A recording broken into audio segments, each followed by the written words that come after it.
স্বাধীনতার 54 বছর পার হয়েছে, কিন্তু এখন আমরা মুক্তিযুদ্ধের প্রশ্নের সুরাহা করতে পারি নাই।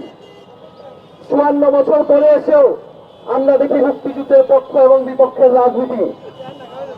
গণ অভ্যুত্থানের মধ্য দিয়ে আমরা ভেবেছিলাম এই মুক্তিযুদ্ধের পক্ষ এবং বিপক্ষের যে বিভাজনের রাজনীতি, সেই রাজনীতি সুরাহা হবে, সেই রাজনীতি বাংলাদেশ থেকে দূর হবে।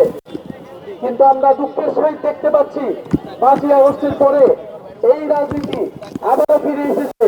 যেই রাজনীতির মাধ্যমে আওয়ামী লীগ এবং মুজিববাদী বামপন্থীরা বাংলাদেশকে সবসময় বিভাজিত করে রেখেছিল, বাংলাদেশে সবসময় একটা ফ্যাসিবাদ কায়েম করে রেখেছিল।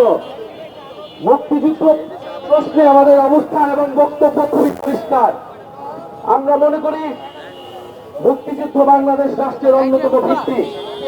আমরা মনে করি 1947 এবং তার পূর্ববর্তী সময়ে বাংলাদেশের মানুষ আজাদীর জন্য উপনিবেশবাদ বিরুদ্ধে যে লড়াই শুরু করেছিল, তার অন্যতম পরিণতি হচ্ছে 1971 সালের মহান স্বাধীনতা সংগ্রাম। কিন্তু এই স্বাধীনতা সংগ্রামের মধ্য দিয়ে আমরা স্বাধীন ভূখণ্ড পেয়েছিলাম, কিন্তু আমরা সার্বভৌমত্ব পুরোপুরি অর্জন করতে পারি নাই। বাংলাদেশে একটি দাবেদারি রাষ্ট্র, দাবেদারি সরকার বারবার কায়েম করার চেষ্টা করেছে আমাদের পার্শ্ববর্তী দেশ। ফলে আমাদের লড়াই কখনো শেষ হয়ে যায় নাই। কিন্তু মুক্তিযুদ্ধের আকাঙ্ক্ষা আমরা ধারণ করি, কিন্তু মুক্তিযুদ্ধের কোন আকাঙ্ক্ষা? মুক্তিযুদ্ধের সাম্য, মানবিক মর্যাদা এবং সামাজিক সুবিচারের আকাঙ্ক্ষা, নাকি মুক্তিযুদ্ধ পরবর্তী সময়ে 72-এর মুজিববাদের আকাঙ্ক্ষা? মুক্তিযুদ্ধের নামে যদি মুজিববাদের আকাঙ্ক্ষা, মুজিববাদের 4 নীতির আকাঙ্ক্ষা বাংলাদেশের উপর চাপিয়ে দেওয়া হয়, তা আমরা কঠোরভাবে প্রত্যাঘাত করব। গণ অভ্যুত্থানের মধ্য দিয়ে মুক্তিযুদ্ধের চেতনার নামে যেই ফ্যাসিবাদ কায়েম করা হয়েছিল, যা মূলত ছিল মুজিববাদী আকাঙ্ক্ষা, তার বিরুদ্ধে বাংলাদেশের মানুষ, বাংলাদেশের তরুণরা গণ অভ্যুত্থান করেছিল।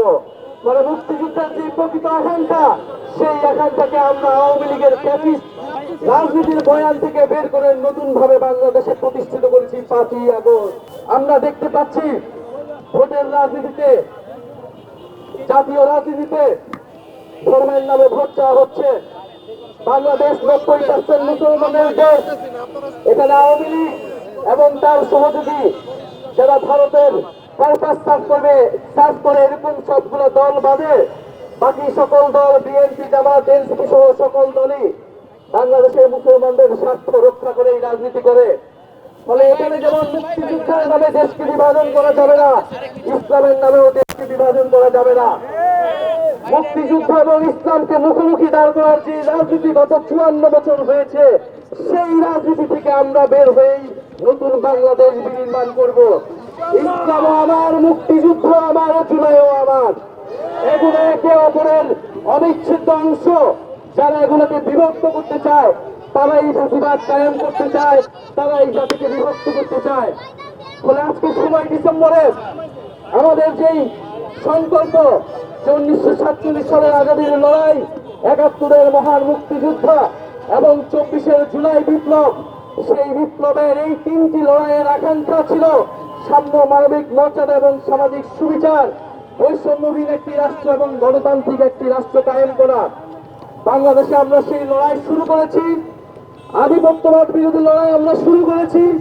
এই লড়াই আমাদের অব্যাহত থাকবে। আজকে 16 ডিসেম্বর আমরা আগ্রাসন বিরোধী যাত্রা করেছি।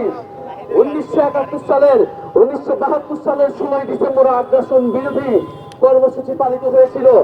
সেই লড়াই আমরা শুরু করেছিলাম 71 সালের মধ্যেই। মেজর জলিলরা সেই লড়াই শুরু করেছিল, ভাষণীরা সেই লড়াই শুরু করেছিল। আমরা সেই লড়াইকে ধারণ করি। আজকে আমরা আমাদের জাতীয় 5 নেতার ছবিকে জাতির সামনে রেখেছি।